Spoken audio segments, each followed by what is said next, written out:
ओम शांति। आज 16 नवंबर 2024 बाबा के आज के महावाक्य सुनेंगे। बाबा ने कहा, मीठे बच्चे। हाँ जी बाबा।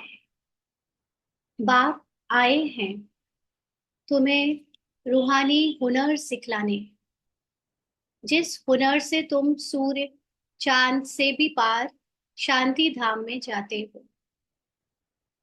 बाबा आया है। कौन है बाबा? जो संपूर्ण ज्ञान का सागर है। क्या ज्ञान है उसके अंदर? कि हम सत्य में रूहें हैं, आत्माएं हैं, और आत्मा के अंदर खुद परमात्मा के समान सारी नॉलेज, सारी शक्तियां, सारे गुण होते हैं।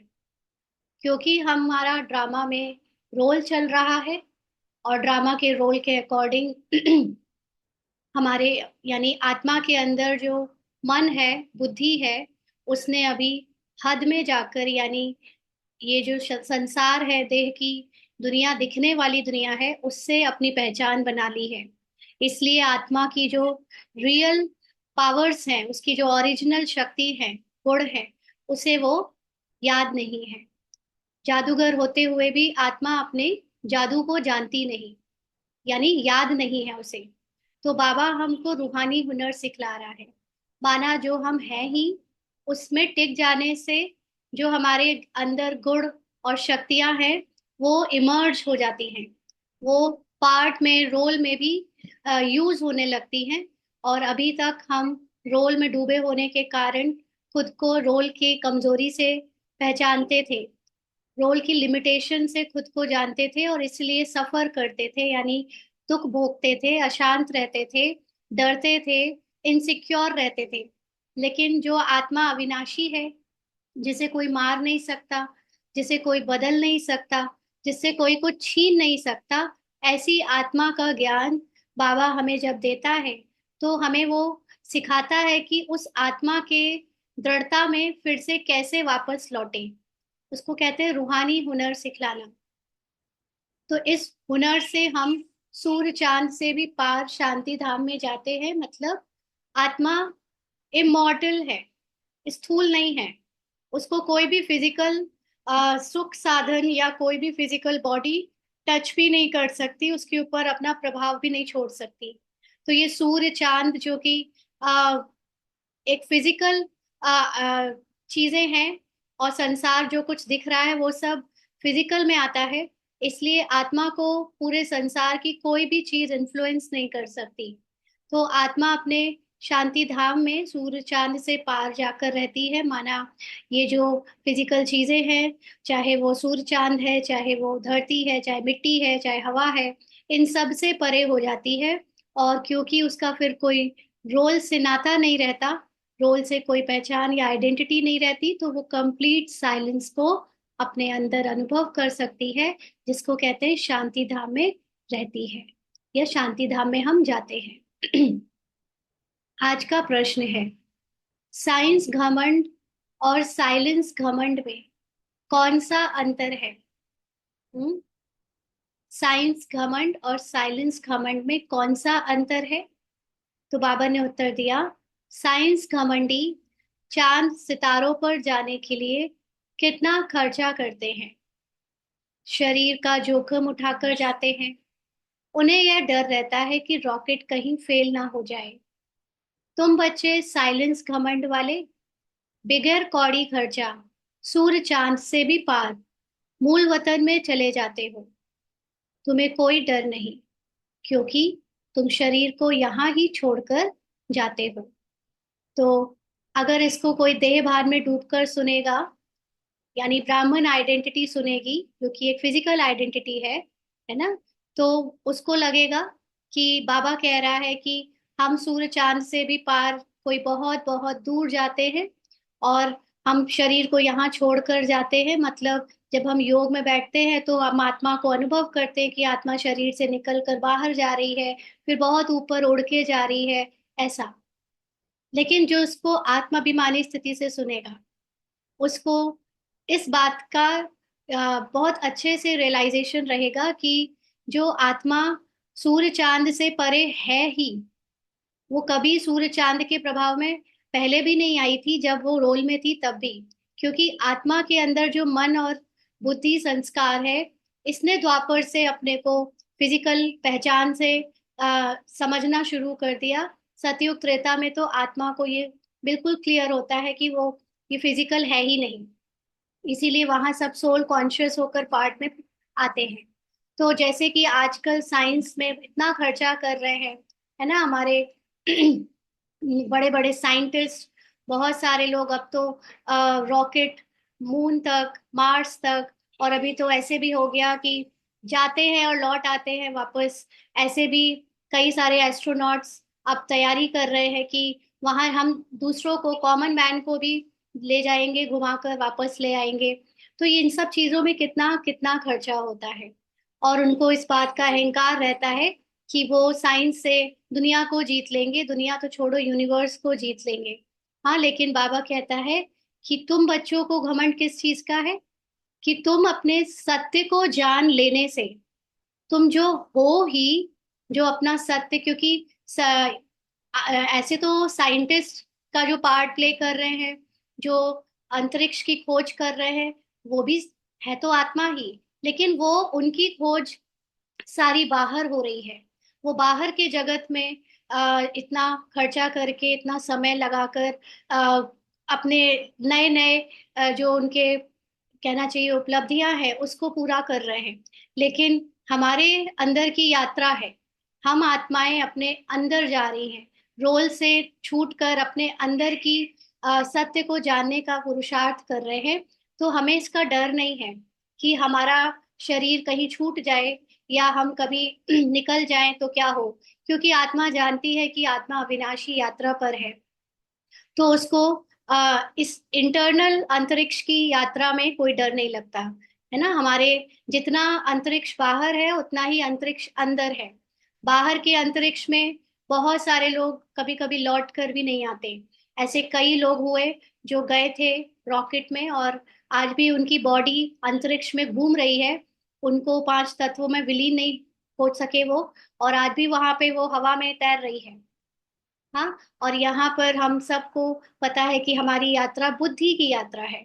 उस बुद्धि की यात्रा में कोई खर्चा नहीं है, कोई हमको डर नहीं है कि हम लौट कर आएंगे कि नहीं आएंगे, है ना। तो ये साइलेंस का घमंड है हमारे अंदर, कि हम सूर्य चांद से भी पार चले जाते हैं। वो लोग तो सूर्य चांद में रुक जाते हैं, हम उससे भी पार का मतलब, हम फिजिकल फॉर्म के बाहर, फिजिकल फॉर्म से ऊपर, उससे परे हो जाते हैं। जिससे जिस जिससे परे कोई भी बॉडी, कोई भी सब्सटेंस जा ही नहीं सकता। ओम शांति। रूहानी बाप बैठ रूहानी बच्चों को समझाते हैं। बच्चे सुनते तो रहते हैं कि साइंसदान चांद पर जाने का प्रयत्न करते रहते हैं, लेकिन वे लोग तो सिर्फ चांद तक जाने की कोशिश करते हैं। कितना खर्चा करते हैं, बहुत डर रहता है ऊपर जाने में। हम्म। क्योंकि कहीं दूसरे देश जाएंगे तो फिर भी लौटने का है, लेकिन अंतरिक्ष में कौन लेने जाएगा, कौन देखने जाएगा अगर अटक गए तो इसलिए बहुत डर रहता है अंतरिक्ष में कि कहीं वहां अटक गए तो क्या होगा। तो बाबा कहते कि अब तुम अपने विचार, अपने ऊपर विचार करो। तुम कहाँ के रहने वाले हो?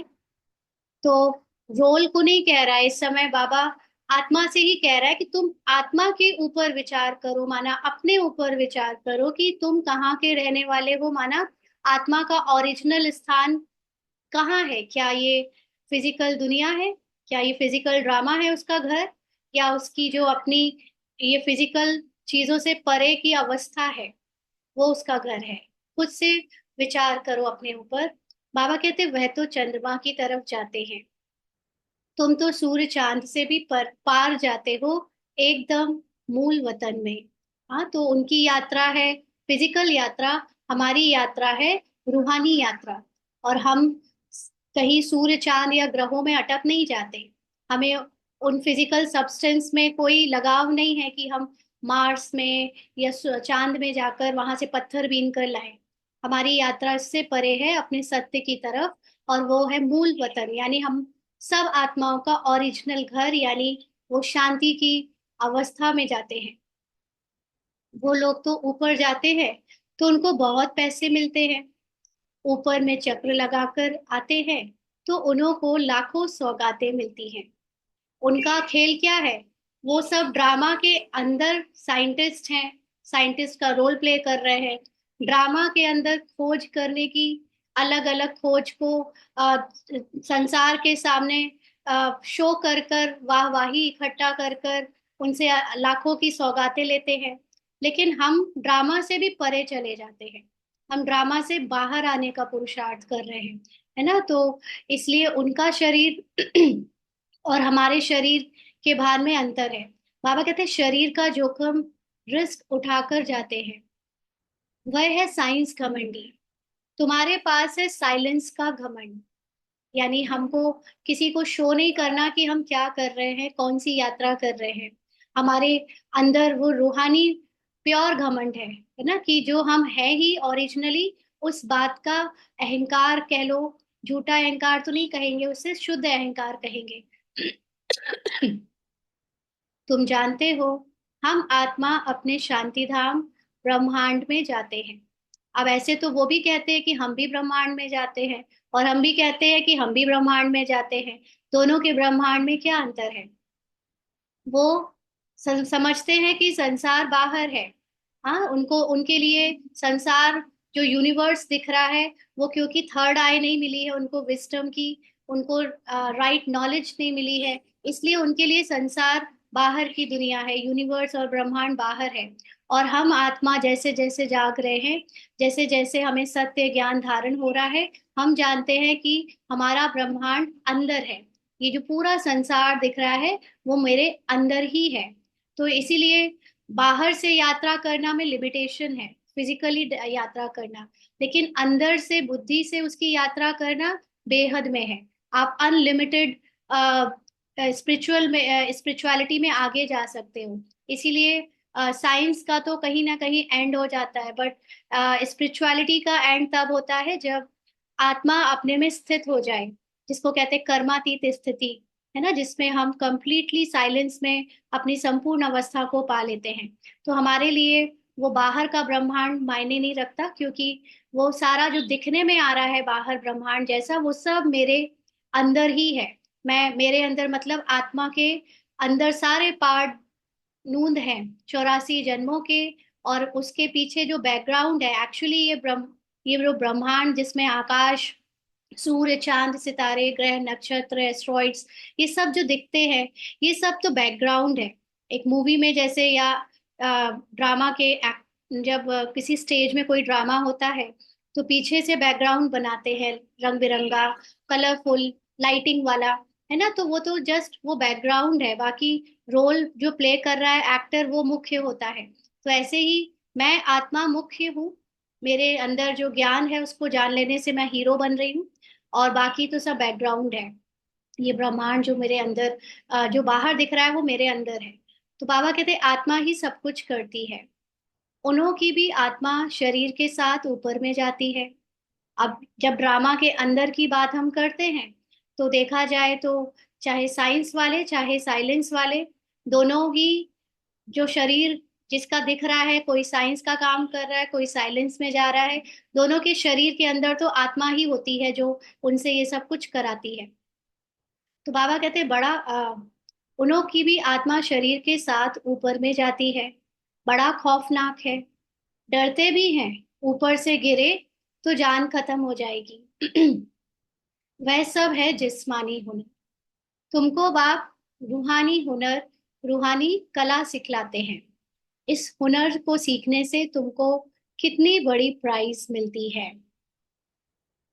21 जन्मों की प्राइज मिलती है। क्या है संसार की सबसे बड़ी प्राइज आज के युग में? जो ये बाहर दिख रहा है दुनिया, उसमें बड़े से बड़े प्राइज लोग जो इमेजिन करते हैं वो है लग्जूरियस लाइफस्टाइल, आइलैंड में घर, और शरीर कभी बीमार ना हो, सुंदर शरीर, और खूब खाने को मिले, है ना? ऐसी बाहर की लग्जूरियस लाइफ को वो इमेजिन करते हैं एज अ बड़े से बड़े प्राइज के रूप में। और हमारे लिए वही चीज किस चीज से, किस तरह से मिल जाती है? जब हम सोल कॉन्शियस हो जाते हैं। वो बड़ी मेहनत कर रहे हैं कि हम, अगर इस धरती को आग लगेगी तो हम कुछ ऐसा जल्दी से जल्दी इजाद कर लें कि हम मून में सोसाइटी क्रिएट कर दे, तो हम वहां ट्रांसफर हो जाएं, हम रॉकेट से वहां पहुंच जाएं, धरती को भले लगे आग। यही चल रहा है ना। एक दूसरी सोसाइटी क्रिएट करने के लिए इतनी मेहनत हो रही है कि दूसरे ग्रह में हम ट्रांसफर हो सके, यानी ये शरीर सहित वहां जा सके। लेकिन वो ये नहीं जानते कि ये जो जो कुछ कर रहे हैं वो ड्रामा में नूंद है। जब तक कर रहे हैं तो कर रहे हैं ड्रामा, क्योंकि एंड में आ रहा है और उनका सारा जहां तक हो पाएगा, जहां तक ड्रामा में होना होगा वहां तक होगा, और वहीं फ्रीज हो जाएगा। उसके बाद आगे कुछ नहीं रहेगा, फिर तो सतयुग आ जाएगा। और सतयुग कौन लाएगा? हम जैसे ब्राह्मण्स जो आत्माभिमानी स्थिति में स्थित हो रहे हैं, और हमारे हमारी रूहानी हुनर से जो प्राइज है, जिसको वो अभी तक इमेजिन कर रहे थे पाने का, वो हमें मिल जाएगा। तो बाबा कहते हैं यह बाप तुमको प्राइज देते हैं और क्या सिखाते हैं? तुमको बिल्कुल ऊपर ले जाते हैं, जहां तुम्हारा घर है। तो हद की बुद्धि इसको सुनती है तो कहती है ऊपर मतलब सूरज चांद सितारों से कई लाइट हाउस ऊपर। लेकिन ऐसा नहीं है। ऊपर का मतलब होता है उपराम, यानी ये पूरी फिजिकल दुनिया से उपराम होकर, ड्रामा से उपराम होकर तुमको तुम्हारे ओरिजिनल साइलेंस की स्थिति में ले जाते हैं। उसको कहते हैं तुम्हारा घर। अभी तुमको याद आता है ना कि हमारा घर कहाँ है, और राजधानी जो गवाई है वह कहाँ है? रावण ने छीन लिया। अब फिर से हम अपने असली घर भी जाते हैं और राजाई भी पाते हैं। तो रावण ने छीन लिया का मतलब कि जो हमें हमारे अंदर मन ने एक अलग सी पहचान बना ली। द्वापर युग से द्वैत में आ गए, हम डुअलिटी में आ गए, जिसमें वननेस नहीं रही। उस फीलिंग ने कि हम अलग अलग हैं, इसने सब कुछ छीन लिया। तो मुक्ति धाम अब जो हमारा असली घर है, जहाँ हम एक्चुअली में इस झूठी आइडेंटिटी से कि हम अलग अलग हैं, इससे जब मुक्त हो जाते हैं तो वो मुक्ति धाम बन जाता है। हाँ जी, इसीलिए तीर्थ और मंदिर ऊपर बनाते हैं। ऊपर का मतलब हमारी ऊंची स्थिति से हमने जो संसार को नीचे छोड़ दिया और हम उससे उपराम हो गए, उस ऊंची स्थिति के यादगार है वो सारे मंदिर जो हाइट्स में बने हैं। चाहे वो देवियों के हैं, चाहे वो शिव के हैं, है ना। वो सारे हाइट में जो पहाड़ों पर बनते हैं वो ऊंची स्थिति के मंदिर हैं। मतलब हम सब में, हम में से जो भी ऊंची स्थिति में रहता है उसके यादगार है। तो बाबा कहते हैं अब हम फिर से अपने असली घर भी जाते हैं और राजाई भी पाते हैं। तो हमारा ओरिजिनल सोल कॉन्शियस स्थिति भी हमको प्राप्त हो जाएगी, और साथ साथ उस कॉन्शियसनेस के साथ हमको संसार भी एक नया मिलेगा, जिसमें राजाई होगी, सुख शांति सुविधाएं संपन्नता, सतो प्रधान, सब कुछ बहुत बहुत लग्जूरियस होगा। हाँ, जिसको आज की दुनिया में लग्जूरियस कहते हैं, क्योंकि यहाँ पे सबने गरीबी भी देखी है, स्ट्रगल भी देखा है। वहां तो वो सब चीजें बहुत नेचुरल होंगी, सबके पास होंगी। तो बाबा कहते हैं मुक्ति धाम हमारा घर है, यह कोई को पता नहीं है। अब तुम बच्चों को सिखलाने के लिए देखो, बाप कहाँ से आते हैं, कितना दूर से आते हैं। आत्मा भी रॉकेट है। हाँ, अब बाबा कितने दूर से आते हैं, कहाँ से आते हैं, तो इसको जो हद का माइंड है वो यही सोचेगा कई मिलियंस ऑफ माइल्स अवे, है ना, ऊपर, बहुत ऊपर कहीं बाबा रहता है, वहां से आया है। लेकिन परम धाम, ऊपर से आना मतलब अपनी हाईएस्ट स्थिति से नीचे उतरते हैं। बाबा की जो हाईएस्ट सोल कॉन्शियस स्थिति है, वो उनको इस पूरे ड्रामा से उपराम रखती है, उनको इस जन्म मरण के चक्कर से दूर रखती है। और इसलिए वो जब ड्रामा के एक कैरेक्टर के अंदर प्रवेश करते हैं तो वो नीचे आते हैं, माना वो अपनी हाईएस्ट स्थिति को कुछ देर छोड़कर नीचे आकर पार्ट प्ले करते हैं। क्योंकि वो हाईएस्ट स्थिति में शरीर को टच भी नहीं कर सकते, शरीर के साथ कुछ नहीं कर सकते, लेकिन अभी उनको शरीर से पार्ट बजाना होता है तो वो थोड़ा नीचे आते हैं अपनी स्थिति से। तो बाबा कहते हैं आत्मा भी रॉकेट है। वह कोशिश करते हैं ऊपर जाकर देखे चंद्रमा में क्या है, स्टार में क्या है। तो ये सारी एनालॉजी है है ना जी। ये सब हम लोग कंपेयर करने के लिए हमको बाबा ने ये भाषा यूज की है। तो हद की जो माइंड है वो तो एज इट इज वर्ड को उठा लेती है कि रॉकेट मतलब आत्मा में फ्यूल भरा है ज्ञान का, तो वो ऊपर उड़कर सच में जा रही है। ऐसा नहीं है। रॉकेट फिजिकल चीज में जिसको रॉकेट कहते हैं, जो बहुत फास्ट ऊपर जाता है, ऐसे ही सूक्ष्म लेवल पे उसको आत्मा कहते हैं, जो अ, झट से अ, अभी यहाँ सोच सकता है, अपने आप को इमेजिन कर सकता है झट से, फिर दूसरी जगह अमेरिका में भी इमेजिन कर सकता है। माना कि आत्मा के अंदर वो पावर्स हैं कि वो अपने 84 जन्मों को एक साथ एक सेकंड में देख सकती है। कोई पार्ट तुम्हारा इंडिया में प्ले हो रहा है, कोई पार्ट अमेरिका में प्ले हो रहा है, कोई पार्ट रशिया में प्ले हो रहा है, कोई पार्ट तुम्हारा बचपन का है, कोई तुम्हारा बुजुर्ग का है। उसके अंदर वो पावर्स है कि वो झट से अपने 84 जन्मों के सारे पार्ट को अ, देख सकती है। इट्स लाइक कि जिसने पूरी मूवी देखी है, उसको आप सीन के बीच का कहीं भी कोई भी सीन पूछ लो, उसे याद होगा कि वो सीन कहाँ पे कब हुआ, किस उसने उसमें एक्टर्स ने क्या किया क्या नहीं किया, उसने क्या डायलॉग बोले, सब याद होगा। तो क्योंकि आत्मा के अंदर ही सब कुछ है, 84 जन्म का रोल प्ले, बैकग्राउंड म्यूजिक सब कुछ, तो वो इसीलिए उसको कंपेयर किया है रॉकेट से। बाबा कहते हैं वह कोशिश करते हैं ऊपर जाकर देखें चंद्रमा में क्या है, स्टार्स में क्या है। हाँ, जो चीज ऑलरेडी है। साइंस क्या करती है? साइंस कुछ भी नया नहीं बनाती।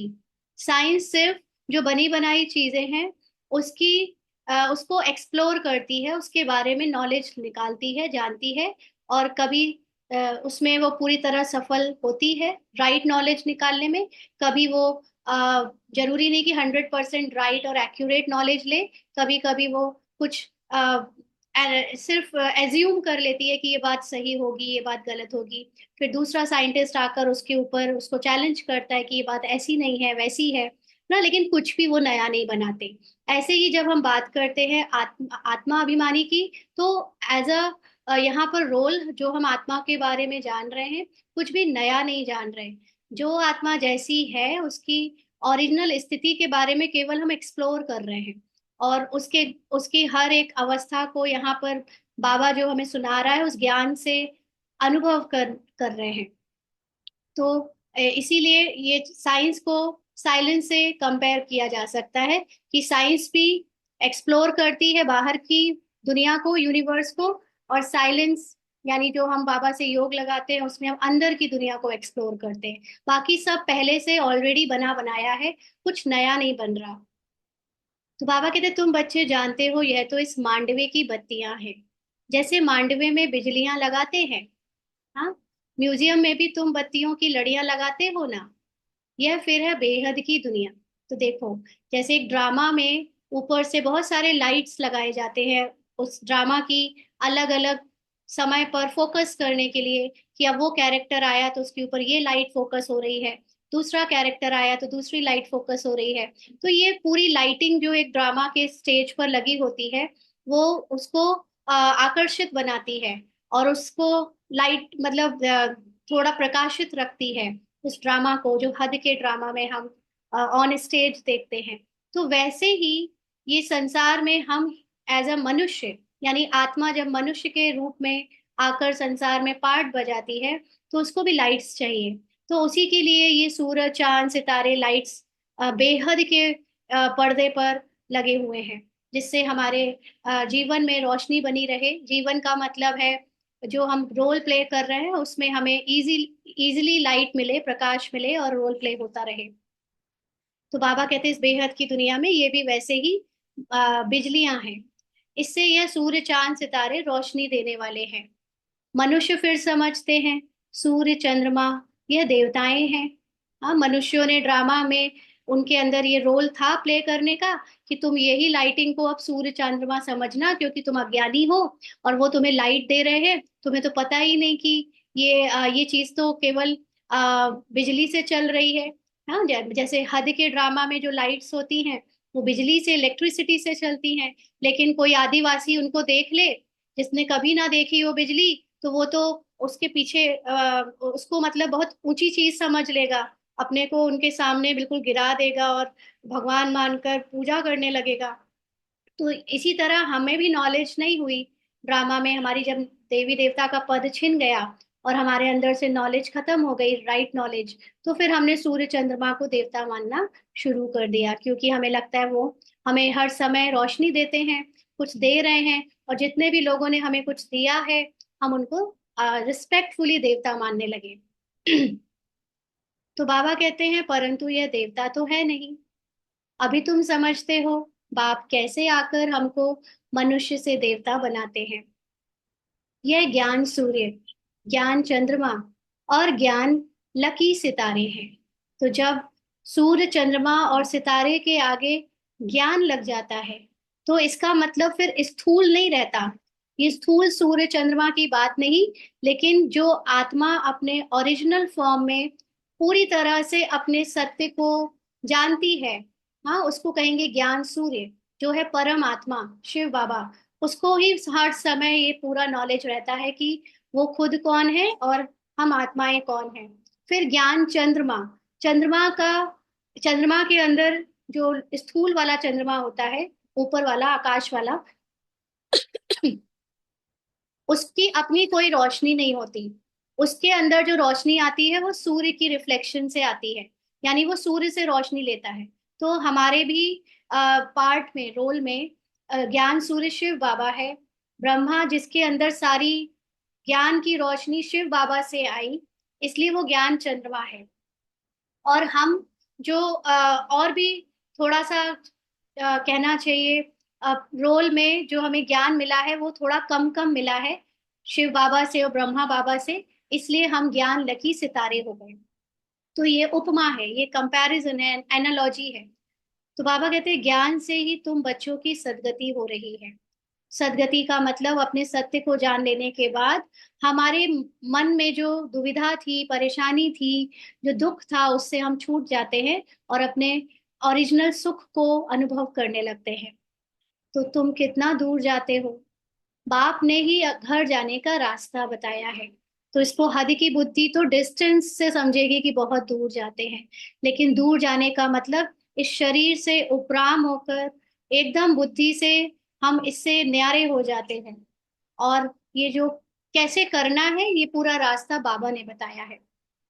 सिवाय बाप के कोई भी वापस अपने घर जा नहीं सकते, यानी 100% सोल कॉन्शियस स्थिति में लौट जाना ये बाबा के सिवा कोई नहीं कर सकता। बाप जब आकर शिक्षा देते हैं तब तुम जानते हो। हम अपनी सोल कॉन्शियस स्थिति में कैसे जाए, ये नॉलेज बाबा आकर जब हमें समझाए तब हमें पता चलता है। यह भी समझते हैं हम आत्मा पवित्र बनेंगे तभी अपने घर जा सकेंगे। पवित्र बनने का मतलब है इस देह और ड्रामा से पूरी तरह उपराम, न्यारे। कुछ भी हमें इस संसार में जो कुछ मिला है, ये भाषा, ये सांसारिक नॉलेज, ये अलग अलग शरीर की पहचाने, ये इमोशंस, ये फीलिंग्स, है ना, ये संकल्प, सब कुछ जब हम ये यहाँ पर छोड़ देंगे, माना बुद्धि से उनसे डिटैच्ड हो जाएंगे, न्यारे हो जाएंगे, सिर्फ इनको ऑब्जर्व करेंगे, उसको फील नहीं करेंगे उसको कुछ भी, तब हम अपने घर यानी कंप्लीट ओरिजिनल साइलेंस की स्थिति में टिक सकेंगे। फिर या तो योग बल से या सजाओं के बल से पावन बनना है। तो आत्मा जो अपनी प्योरिटी के लिए अभी पुरुषार्थ कर रही है, या तो वो योग बल का मतलब ज्ञान से जो उसे पता चला है कि मैं आत्मा हूँ, उस आत्मा को याद कर करके इस दुखों से मुक्ति पाले, संसार की सफरिंग से, या फिर वो सफर करे।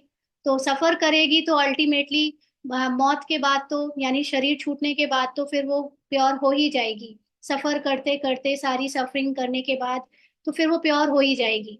या फिर हम जीते जी अपने को आत्मा समझे और जो सफरिंग आ रही है उससे डिटैच्ड हो जाए, तो उसको कहते हैं योग बल। तो हमें उसकी दुख, उसकी सफरिंग की सेक नहीं लगेगी। बाप तो समझाते रहते हैं जितना बाप को याद करेंगे उतना तुम पावन बनेंगे, याद नहीं करेंगे तो, सेकंड, हाँ, याद नहीं करेंगे तो पतित ही रह जाएंगे। फिर बहुत सजा खानी पड़ेगी, पतित रह जाएंगे मतलब बॉडी कॉन्शियस रह जाएंगे, ड्रामा की झूठी पहचान से मुक्त नहीं हो पाएंगे, तो उससे मिल रहे दुख बहुत भारी लगेंगे, वो सजा के रूप में लगेंगे, और पद भी भ्रष्ट हो जाएगा। क्योंकि सोल कॉन्शियस नहीं बने तो सोल की दुनिया में, सतयुग त्रेता में, हमारा पद भी बहुत छोटा हो जाएगा। बाप खुद बैठ तुमको समझाते हैं, तुम ऐसे ऐसे घर जा सकते हो। ब्रह्मांड क्या है, सूक्ष्म वतन क्या है, कुछ भी पता नहीं। हाँ, हमें पता है। ब्राह्मण्स में भी अभी तक हद की बुद्धि से सुनते आए तो समझते थे कि ब्रह्मांड बाहर की दुनिया है, बाहर की दुनिया से परे जाना है। परम धाम ये सूरज चांद सितारे मतलब यूनिवर्स को क्रॉस करके आता है। और सूक्ष्म वतन सोचते थे कि एक वाइट प्रकाश की कोई दुनिया है, वहां पर हमारा फरिश्ता रूप उड़ते हुए जाता है। ये सब समझते थे ना। ब्राह्मण्स में भी पूरी नॉलेज नहीं थी। इसलिए बाबा कहता है भक्ति अनादि है। ब्राह्मण्स में भी जब तक कंप्लीट नॉलेज ना आ जाए, उनको भी कहीं ना कहीं भक्त ही कहा जाएगा, क्योंकि अभी भी नॉलेज को इनकम्प्लीट समझा है, अधूरा समझा है, पूरी नॉलेज नहीं ली है। और जब तक पूरी नॉलेज नॉलेज नहीं ली है, तब तक जो अज्ञानता का पार्ट है वो उनको भक्त बना के रखता है। ब्रह्मांड मीन्स ब्रह्मा की दुनिया। ब्रह्मा क्या है, ज्ञान। ज्ञान की दुनिया, ज्ञान की दुनिया से पता चलता है कि हम अंदर से, हमारे अंदर ही सब कुछ है। तो सूक्ष्म वतन क्या है? हाँ, जब फिजिकल बॉडी से हम ऊपर देखते हैं तो वो होता है संकल्पों की बॉडी। उस संकल्पों की बॉडी को सूक्ष्म वतन कहते हैं। और जब संकल्पों की बॉडी छूट जाती है, उससे भी परे है आत्मा की ओरिजिनल स्थिति, जिसमें वो कंप्लीट साइलेंस है, अपने डोरमेंट स्टेट पे है। उसको कहते हैं ब्रह्मांड, मतलब उसके लिए वो परम धाम है। तो ये सब भक्तों को तो पता नहीं, और हम बीकेएस में भी ये क्लियर नहीं है ना हमको। ये नॉलेज अभी तक ऐसे ही लगता था कि बहुत बहुत दूर जाना है कहीं। तो बाबा कहते हैं स्टूडेंट पहले थोड़े ही कुछ जानते हैं, जब पढ़ना शुरू करते हैं तो फिर नॉलेज मिलती है। नॉलेज भी कोई छोटी कोई बड़ी होती है। आईसीएस का इम्तिहान दिया तो फिर कहेंगे नॉलेज फुल। जो शरीर की पढ़ाई है उसमें सबसे हाईएस्ट जो नॉलेज वाला एग्जाम है वो है आईसीएस, है ना। कोई भी जो आईएएस ऑफिसर्स वगैरह होते हैं जो ये एग्जाम के लिए पढ़ाई करते हैं, जितने भी लोग, उनको सारा कुछ पढ़ना पड़ता है। हर तरह की नॉलेज रखनी पड़ती है जनरल नॉलेज में, जितनी भी, चाहे वो साइंस है चाहे जो है। तो इसलिए उनको कहीं से कुछ भी क्वेश्चन आ जाता है। तो इतना पढ़ते हैं कि उनके पास ऑलमोस्ट हर चीज की नॉलेज हो जाती है। इसलिए उनको सांसारिक दुनिया में नॉलेजफुल कहेंगे, कि उनकी नॉलेज से ऊंची कोई नॉलेज नहीं। तो इससे ऊंच नॉलेज कुछ होती नहीं। अब तुम भी कितनी ऊंच नॉलेज सीखते हो। अब हम तो आत्मा की नॉलेज ले रहे हैं ना, हमारी दुनिया ही उनसे अलग है। तो हमें उस दुनिया की नॉलेज लेनी है। तो उसमें हम कितनी नॉलेज ले पा रहे हैं, उसके ऊपर निर्भर करता है हमारा नॉलेजफुल होने का पद। तो बाबा कहते हैं बाप तुमको पवित्र बनने की युक्ति बताते हैं कि बच्चों, मामेकम याद करो तो तुम पतित से पावन बनेंगे। अभी 1 मिनट के लिए सभी अशरीरी हो जाएं और अपने को बाबा के साथ परम धाम में एकदम साइलेंस में देखें।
तो आगे बाबा कहते हैं कि पवित्र बनने की युक्ति बाबा क्या बताते हैं, बच्चों मामेकम याद करो तो तुम पतित से पावन बनेंगे।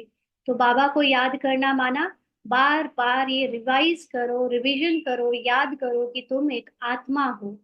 परम स्थिति में अपने आप को देखो, अपनी संपूर्ण स्थिति में बाप समान अपने आप को देखो। तो तुम्हारा जो ये शरीर से अटैचमेंट है, ये जो झूठे ड्रामा से तुमने पहचान बना ली है, उससे तुम मुक्त होते जाओगे, यानी पावन बन जाओगे। असल में तुम आत्माएं पावन थी। असल में हम ऑलरेडी ड्रामा से पूरी तरह मुक्त थे, हमारे अंदर कोई पहचान नहीं थी शरीर की, ड्रामा की, उससे मिली अलग अलग चीजों की। लेकिन बाबा कहते ऊपर अपने घर में रहने वाली थी। ऊपर का मतलब एकदम फिजिकल दुनिया से उपराम थी, अपने साइलेंस में स्थित थी।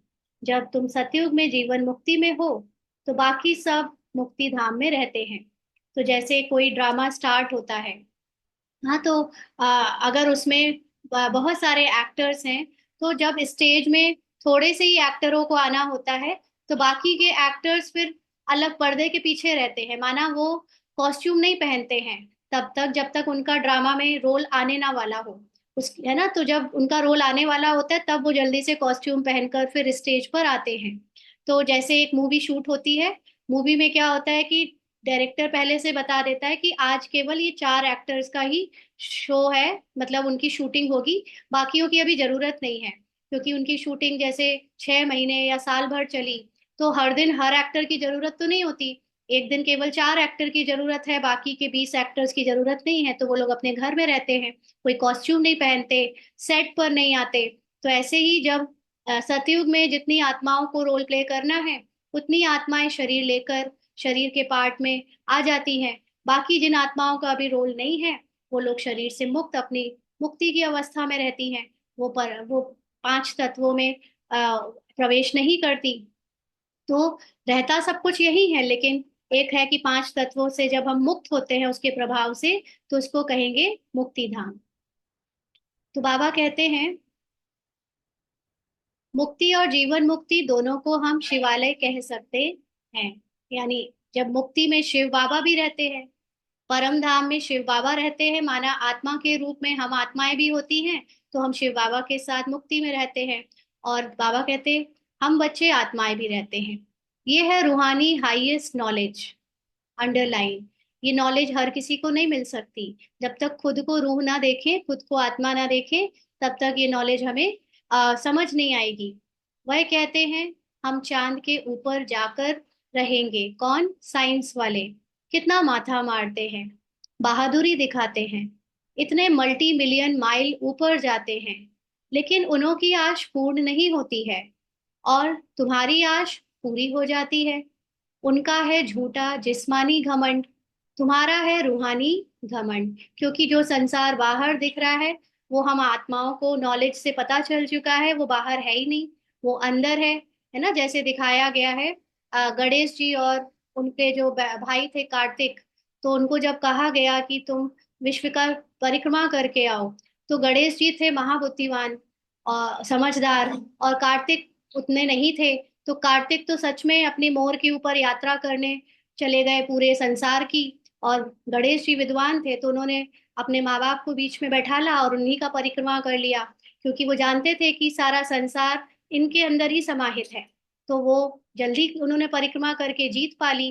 फिर जब कार्तिक लौट कर आए तो उनको बड़ा गुस्सा आया कि ये क्या हुआ, है ना। तो ऐसे ही वो लोग संसार को जानने के लिए बाहर खोज रहे हैं, और हम संसार को अपने अंदर जानकर उनसे पहले उस सांसारिक चीजों से मुक्त होकर पूरी तरह से विजय प्राप्त कर लेंगे।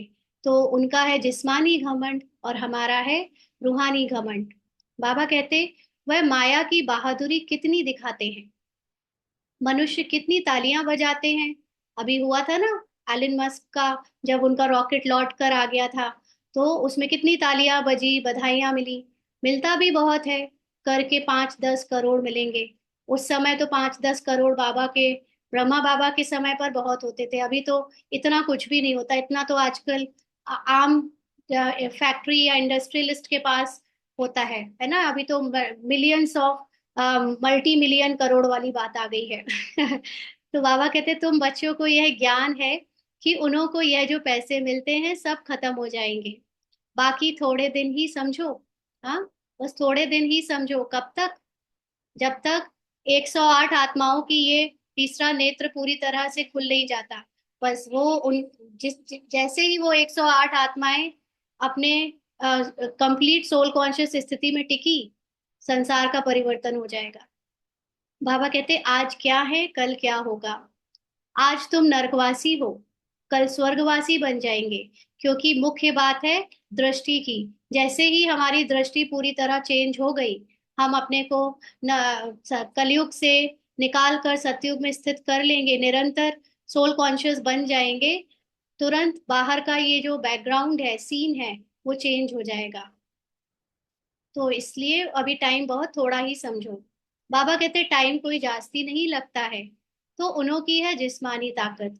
जैसे हद के स्टेज वाले ड्रामा में क्या होता है, अभी अभी उन्होंने दिखा दी कि खटिया में सो रहे हैं, रात है, और अभी अभी पीछे से लाइट जला दी, सुबह हो गई, वो मुर्गे चिल्लाने लगे, मॉर्निंग को दिखा दिया। कितनी देर लगी बैकग्राउंड चेंज होने में।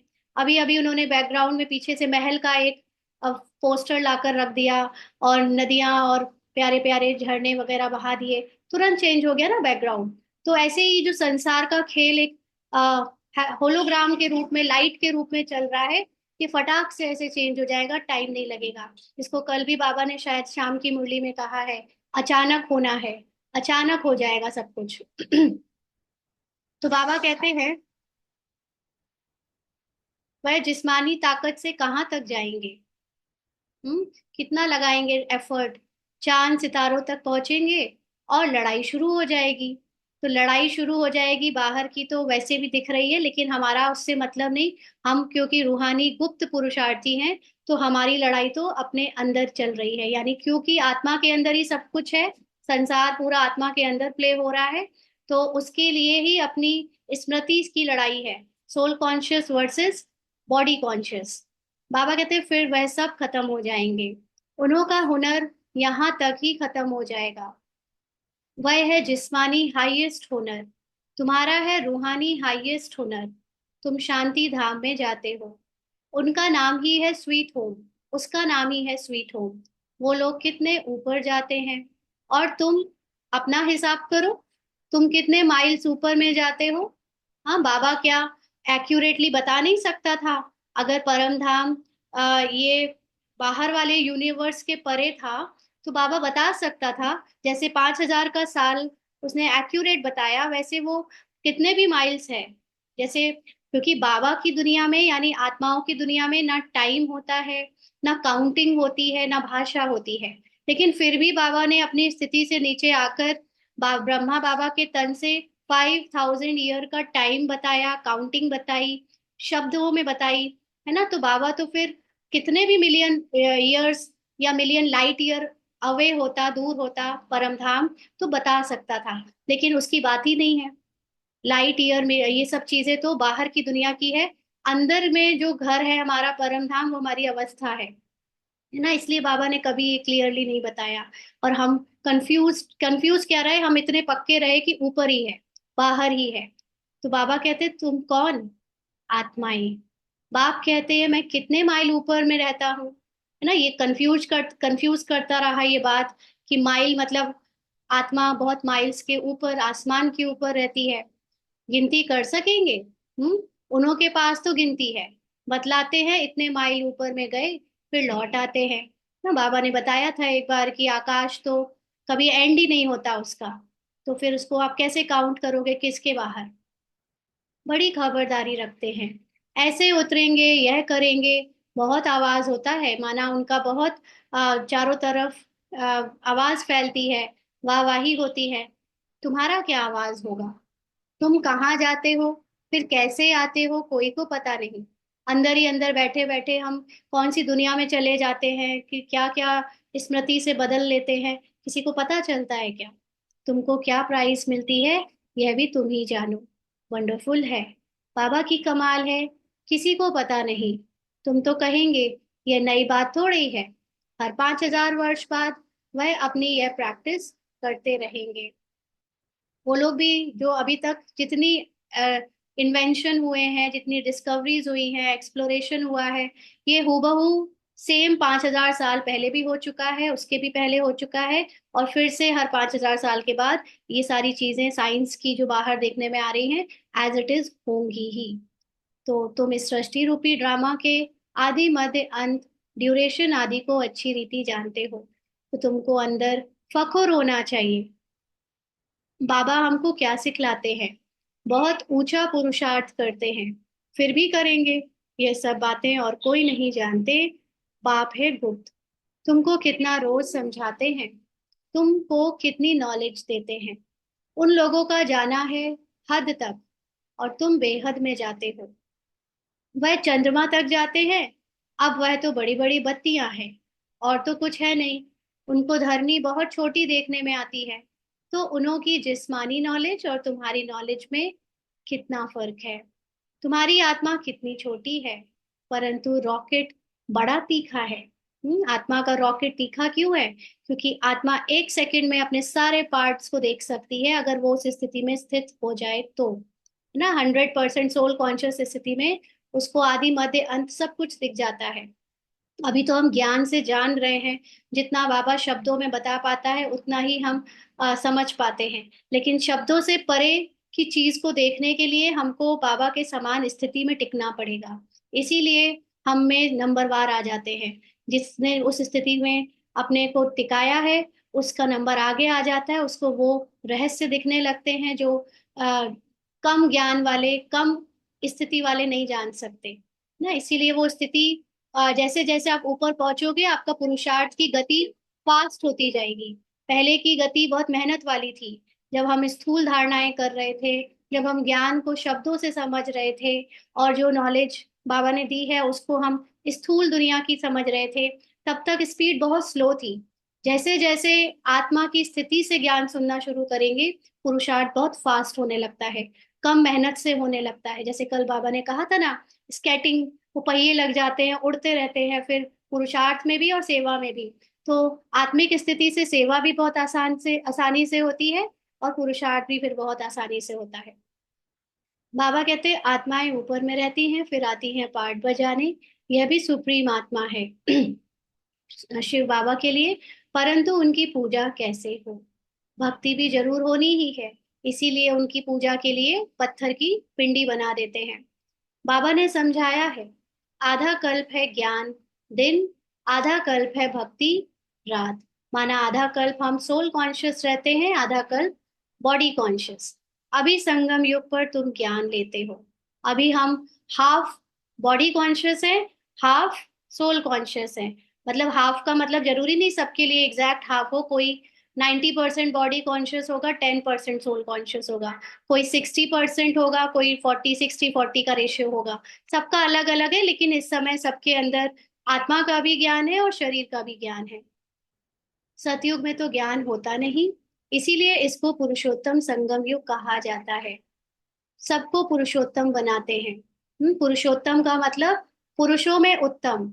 पुरुष का मतलब आत्मा, उत्तम आत्मा। और हिंदी में उत्तम पुरुष किसको कहते हैं? फर्स्ट पर्सन को। इंग्लिश में जिसको कहते हैं मैं। तो जब मैं आत्मा अपनी स्थिति में स्थित हो जाती हूँ, जो मेरी मूल स्थिति है, तो ये किरदार मेरे लिए थर्ड पर्सन बन जाता है। इसीलिए फिर आपको किरदार के द्वारा बोलना, किरदार के द्वारा कुछ भी करना या सोचना, आत्मा कभी ये नहीं कहेगी कि ये मैं कर रहा हूँ, ये मैं बोल रहा हूँ। आत्मा को हमेशा लगेगा कि ये बोल रही है, ये कह रही है, ये कर रही है। तो जो आत्मा की स्थिति में यानी उत्तम पुरुष की स्थिति में स्थित है, उसके लिए किरदार थर्ड पर्सन हो जाता है। तो बाबा कहते हैं तुम्हारी आत्मा कितना दूर दूर जाती है, तुमको खुशी है ना। वह हुनर दिखाते हैं तो बहुत पैसे मिलते हैं, भले कितना भी मिले, परंतु तुम समझते हो वह कुछ भी साथ चलना नहीं है ना। आज एलन मस्क ही समझ लीजिए, उसकी आत्मा शरीर छोड़ दे तो उसके साथ क्या जाएगा? कुछ जाएगा? उसके रॉकेट जाएंगे, कि चांद की दुनिया जाएगी, कि उसका करोड़ों की मिल्कियत जाएगी?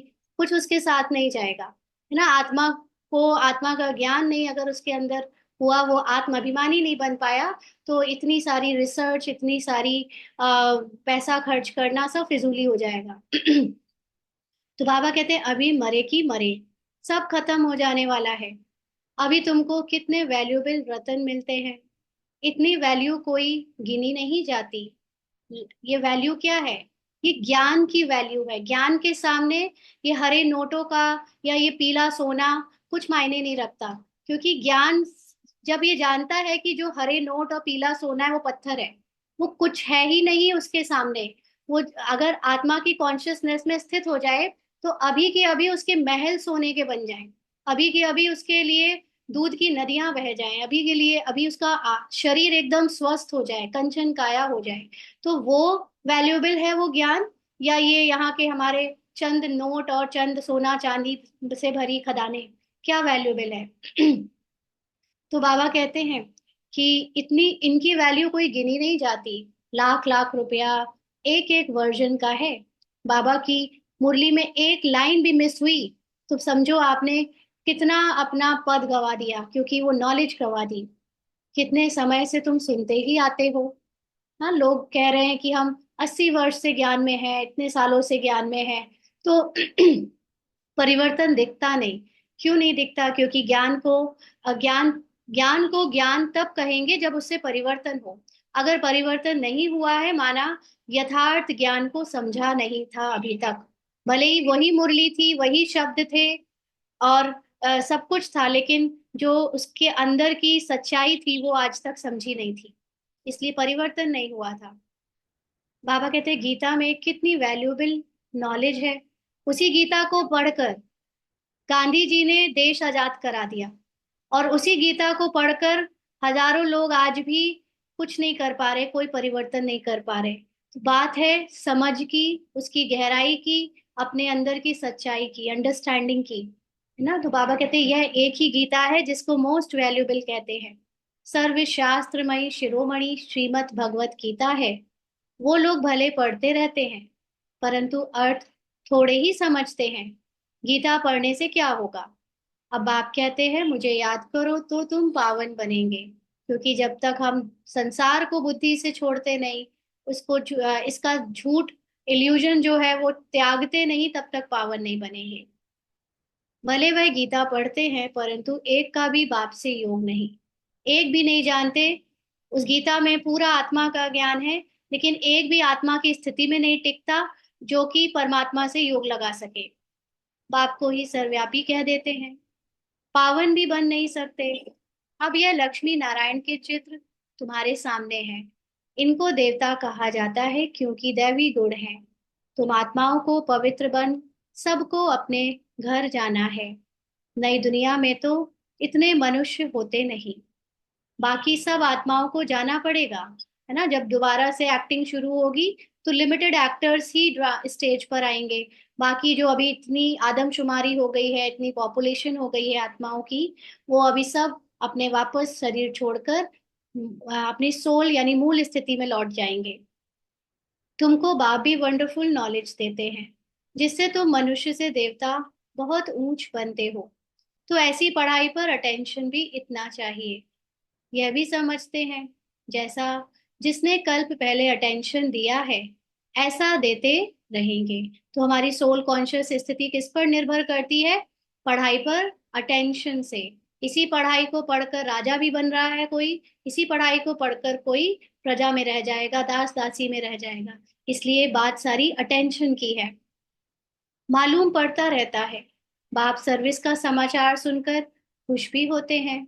बाप को कभी चिट्ठी ही नहीं लिखते हैं तो समझते हैं उनका बुद्धि योग कहाँ ठिक्कर भित्तर की तरफ लग गया है, माना ये झूठे ड्रामा में वो लोग डूब गए हैं, फंस गए हैं।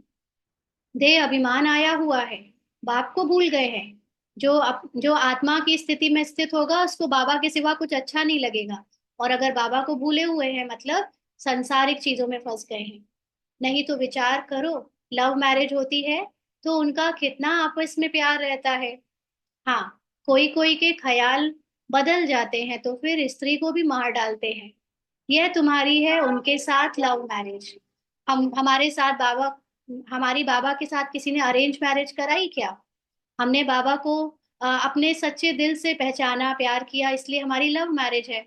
हाँ, किसी किसी को हो सकता है कि जबरदस्ती सेंटर ले जाया जाता है, भेजा जाता है, तो अरेंज कराई जाती है, हाँ। लेकिन बाबा से प्यार तो सच्चा ही होगा, तब उसको लव मैरिज कहेंगे। बाप आकर तुमको अपना परिचय देते हैं, तुम आपे ही परिचय नहीं पाते हो। किसी को पता था बाबा हमें कब ये नॉलेज दे देगा? कहाँ से अचानक से ये नॉलेज मिलने लगी?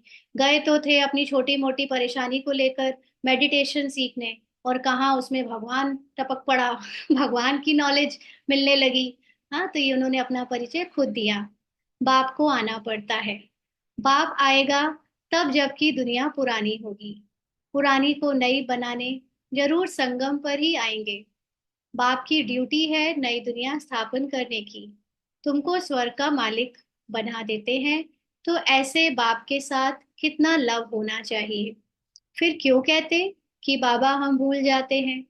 कितना ऊंचते ऊंच बाप है, इनसे ऊंचा कोई होता ही नहीं। ऊंच का मतलब हाई, नॉट डिस्टेंस वाइज, लेकिन ऊंचा मतलब स्थिति से ऊंचा।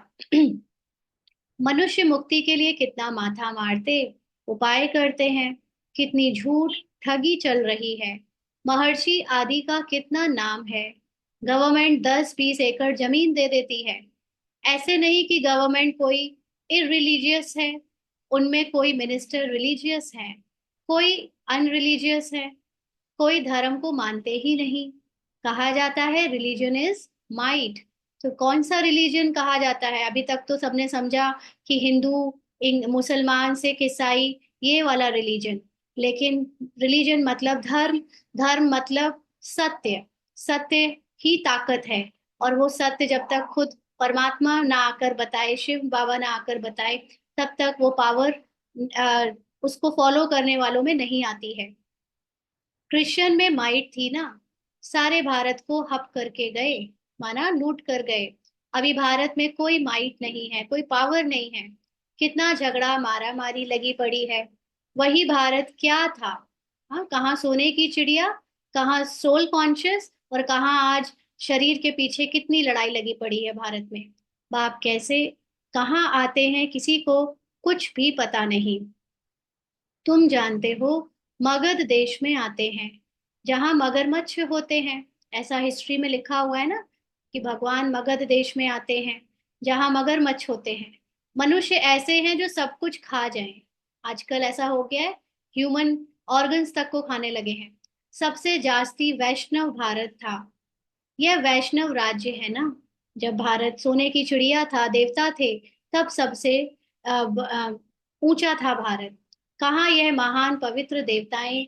कहाँ आजकल देखो क्या क्या हप करते जाते हैं। आदमखोर भी बन जाते हैं ना, आदमियों को ही खा जाते हैं। भारत की क्या हालत हो गई है। अभी तुमको सारा राज समझा रहे हैं, ऊपर से लेकर नीचे तक पूरा ज्ञान देते हैं। तो ऊपर से नीचे का मतलब ये नहीं है कि कोई बहुत ऊपर दुनिया है और उससे यहाँ नीचे तक, लेकिन हमारी हाईएस्ट कॉन्शियसनेस से लेकर हमारी लोवेस्ट कॉन्शियसनेस तक क्या हुआ भारत में, उसका पूरा ज्ञान देते हैं। पहले पहले तुम ही इस पृथ्वी पर होते हो, फिर मनुष्य वृद्धि को पाते हैं। यानी हमारे रोल में हमारा जो हाईएस्ट कॉन्शियसनेस का रोल था, वो पहले पहले हुआ, और फिर बाकी के लोगों ने जो आज हमारे बीच में नहीं है लेकिन दूसरे मनुष्य हैं, उन्होंने आकर वृद्धि को पा लिया। अभी थोड़े समय में हाहाकार हो जाएगा, फिर हाय हाय करते रहेंगे। तो ये हाहाकार कहाँ होना है? ये हाहाकार यहाँ होना है। और सब जानते हैं इस समय घर घर में, हर इंसान के अंदर थॉट्स के लेवल पर, या फीलिंग्स के लेवल पर, या इमोशंस के लेवल पर इतना टर्ब्यूलेंस है, इतनी हाई हाई हो रही है। आप पूछो किसी साइकोलॉजिस्ट से, इसके तो परिचय में साइकोलॉजिस्ट है, वो कहती है कि हम पहले मक्खी मारते थे अपने ऑफिस में, लोग कोई एक दो आ जाए बड़ी बात थी। अब तो सांस लेने को टाइम नहीं मिलता, इतना लोग छोटी छोटी बातों को लेकर परेशान हो गए हैं। और आप वकील से पूछो, जज से पूछो, वो भी ये कहते हैं कितने केस आते हैं, कितनी चीजें आती है छोटी छोटी बातों के पीछे। तो ये सारा हाय हाय कहाँ हो रहा है? सबके अंदर हो रहा है ना। तो ये हाय हाय करते रहेंगे, माना अब संसार में जो सबके तमो प्रधानता की लोवेस्ट वाइब्रेशन की जो स्थिति है वो बिल्कुल अति में जाएगी। अभी तो हमारी पहले गई, तो हमने रॉक बॉटम छुआ, तो हम अब उठ रहे हैं, हम ऊपर जा रहे हैं, लेकिन अब बाकी का संसार जो अभी तक बचा हुआ था वो अब नीचे और गिरेगा अपने मन के लेवल पे। तो बाबा कहते हैं देख, स्वर्ग में देखो कितना सुख है, यह एम ऑब्जेक्ट की निशानी देखो। यह सब तुम बच्चों को धारण भी करनी है, माना अपनी सोल कॉन्शियस स्थिति को लक्ष्मी नारायण के समान ऊंचा बनाते जाना है। कितनी बड़ी पढ़ाई है, बाप कितना क्लियर कर समझाते हैं। माला का राज भी समझाया है। कौन सी माला? जो 108 की माला भक्त लोग फेरते हैं, जिसमें सबसे ऊपर है शिव बाबा, फूल है वो शिव बाबा, फिर दो युगल दाने मेरु दाने, जो कि प्रवृत्ति मार्ग दिखाते हैं, जो कि ब्रह्मा और सरस्वती की निशानी या लक्ष्मी नारायण की निशानी है। निर्वृत्ति मार्ग वालों को तो माला फेरने का हुक्म नहीं, सन्यासी लोग माला नहीं फेरते। यह है ही देवताओं की माला। उन्हें कैसे राज्य लिया, उन्होंने कैसे राज्य लिया, तुम्हारे में भी नंबरवार है। यानी ये समझ हमारे में भी नंबरवार है कि देवता कैसे देवता बनते हैं। कोई कोई है जो बेधड़क होकर किसी को भी समझाते हैं। आओ तो हम आपको ऐसी बात बताएं जो और कोई बता ही नहीं सकते, सिवाय शिव बाबा के और कोई जानते ही नहीं। उन्हों को यह राजयोग किसने सिखाया? बहुत रसीला बैठ समझाना चाहिए। यह 84 जन्म कैसे लेते, देवता क्षत्रिय वैश्य शूद्र, बाप कितनी सहज नॉलेज बताते हैं। और पवित्र भी बनना है, तभी ऊंच पद पाएंगे। जब तक ड्रामा नहीं छोड़ेंगे, ड्रामा को बुद्धि से निकालेंगे नहीं, ऊंच पद नहीं पा सकते। सारे विश्व पर शांति स्थापन करने वाले तुम हो। बाप तुमको राज्य भाग्य देते हैं, दाता है ना, वह कुछ लेता नहीं है। तुम्हारी पढ़ाई की यह है प्राइज, ऐसी प्राइज तो और कोई दे ना सके। तो ऐसे बाप को प्यार से क्यों नहीं याद करते हैं? लौकिक बाप को तो सारा जन्म याद करते हो, पारलौकिक को क्यों नहीं याद करते हो? बाप ने बताया है यह युद्ध का मैदान है, टाइम लगता है पावन बनने में। इतना ही समय लगता है जब तक लड़ाई पूरी हो। यानी अभी हमारे अंदर उथल पुथल जो मची है, वो जब तक खत्म नहीं हो जाएगी तब तक ये समय अभी ऐसे ही चलता रहेगा। तो जितनी भी हमारे अंदर माया आ रही है, वो पूरी, सबका तो नहीं होगा, लेकिन नंबरवार जो जो मेन मेन बाबा के 108 की जो माला है उसमें जो मेन है, उनकी लड़ाई जब पूरी हो जाएगी तो ये समय खत्म हो जाएगा कलयुग का।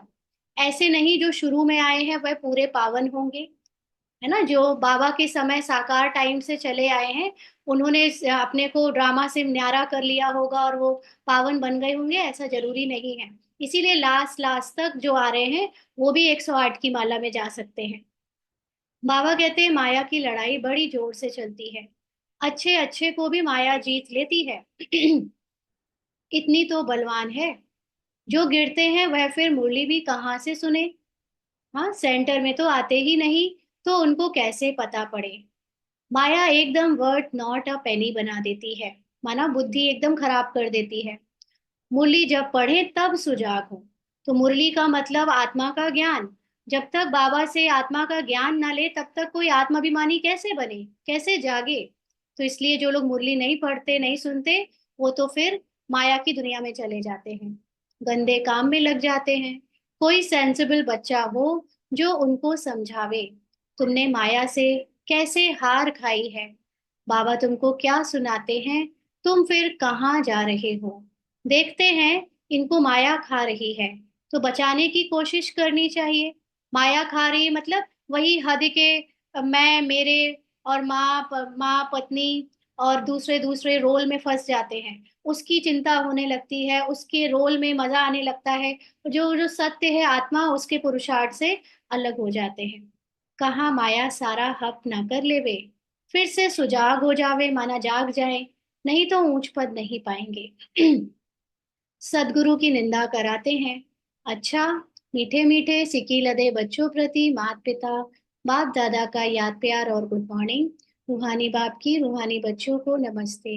हम रूहानी बच्चों की रूहानी बाप दादा को याद प्यार गुड मॉर्निंग और नमस्ते बाबा, शुक्रिया, थैंक यू बाबा। धारणा के लिए मुख्य सार। पहला पॉइंट, बाप से साइलेंस का हुनर सीख कर। इस हद की दुनिया से पार बेहद में जाना है। हद की दुनिया है बाहर, बेहद की दुनिया है अंदर। तो बाबा से साइलेंस का हुनर यानी अपने जो सत्य का ज्ञान है वो लेकर उसकी स्थिति में स्थित होना सीखना है। नशा रहे, बाप हमें कितना वंडरफुल ज्ञान देकर कितनी बड़ी प्राइज देते हैं, आत्माभिमानी बना जाते हैं। और आत्माभिमानी स्थिति में सब कुछ, ये प्रकृति, ये माया सब हमारी दासी हो जाती है। कल शाम की बाबा मिलन की मुरली में बाबा ने कहा ना, सबको माया जीत जगत जीत बनो। तो माया जीत का मतलब माया क्या है ये पहचान जाओ, जगत जो झूठा है उससे उपराम हो जाओ, तो माया जीत जगत जीत बन जाएंगे। बेधड़क होकर बहुत रसीले ढंग से सेवा करनी है। हाँ, रसीले ढंग से मतलब इंटरटेनिंग वे में सेवा करो जिससे लोगों को रस आए। ये नहीं वही सूखा सूखा ज्ञान सुना दिया और वो विनाश विनाश करके डरा दिया। नहीं, बिल्कुल बाबा कहते बेधड़क होकर, बिल्कुल डरो नहीं कौन क्या कह रहा है, कौन क्या कर सोच रहा है। अपने आप को बिल्कुल ज्ञान की गहराई में ले जाकर इंटरटेनिंग वे में सेवा करो। माया की लड़ाई में बलवान बन जीत पानी है, क्योंकि जितना भी विरोध आता है, जितनी भी निंदा ग्लानि होती है, वो सब माया है। आपको रोकने के लिए, आपके अंदर व्यर्थ के चिंतन लाने के लिए वो आपका सामना करती है, लेकिन कुछ कर नहीं सकती, आपको रोक नहीं सकती, क्योंकि आपकी आत्मिक स्थिति से आप निरंतर आगे बढ़ते जाओगे। मुरली सुनकर सुजाग रहना है, यानी जागते रहना है और सबको सुजाग करना है। आज का वरदान, परम पूज्य बन परमात्म प्यार का अधिकार प्राप्त करने वाले, संपूर्ण स्वच्छ आत्मा भव। परम पूज्य बन परमात्मा प्यार का अधिकार प्राप्त करने वाले संपूर्ण स्वच्छ आत्मा भव। सदा ये स्मृति जीवन में लाओ कि मैं पूज्य आत्मा इस शरीर रूपी मंदिर में विराजमान हूँ। पूजा किसकी होती है? पूजा शरीर की नहीं होती। पूजा होती है उस शरीर के अंदर जो आत्म अभिमानी स्थिति है, उसकी शरीर के सहित पूजा होती है। जब तक आत्म अभिमानी स्थिति नहीं, वो पूजनीय नहीं। तो हमारे अंदर जो अभी आत्म अभिमानी स्थिति बन रही है, उस स्थिति से हमारा जो शरीर भी पूरी तरह पवित्र होगा, तो वो पूज्य आत्मा यानी परम पूज्य आत्मा की स्मृति हमें परमात्म प्यार का अधिकार प्राप्त कराएगी। तो बाबा कहते हैं सदा इसीलिए समझो कि मैं पूज्य आत्मा इस शरीर रूपी मंदिर में विराजमान हूँ। ऐसे पूज्य आत्मा ही सर्व की प्यारी है। उनकी जड़ मूर्ति भी सबको प्यारी लगती है। कोई आपस में भले झगड़ते हों, लेकिन मूर्ति को प्यार करेंगे, क्योंकि उनमें पवित्रता है ना। एक छोटा सा बच्चा, उसको हर कोई क्यों प्यार करता है? क्योंकि पवित्र है। पवित्र का मतलब उसके अंदर मैं, मेरा, तेरा शरीर का भान नहीं होता। तो ऐसे ही जब हम आत्माएं इस शरीर के भान से, मेरे तेरे से छूट जाती हैं, तो प्योर हो जाती हैं और फिर हमसे सब प्यार करते हैं। तो अपने आप से पूछो, मन बुद्धि संपूर्ण स्वच्छ बनी है? जरा भी अस्वच्छता मिक्स तो नहीं? जरा भी ड्रामा की बातें, ड्रामा की स्मृति, ड्रामा का किरदार उसमें मिक्स तो नहीं है? जो ऐसे संपूर्ण स्वच्छ हैं, वही परमात्मा प्यार के अधिकारी हैं। तो जो जितना ड्रामा से छूटा होगा, यहाँ की फीलिंग इमोशन से न्यारा होगा, वो उतना ही बाबा का प्यारा होगा। स्लोगन है, ज्ञान के खजाने को स्वयं में धारण कर, हर समय हर कर्म समझ से करने वाले ही ज्ञानी तू आत्मा है। तो जो बाबा ने हमें सत्य आत्मा का ज्ञान दिया है, उस सत्य आत्मा में टिक कर हर समय हर कर्म हमें आत्मा अभिमानी स्थिति से करना है।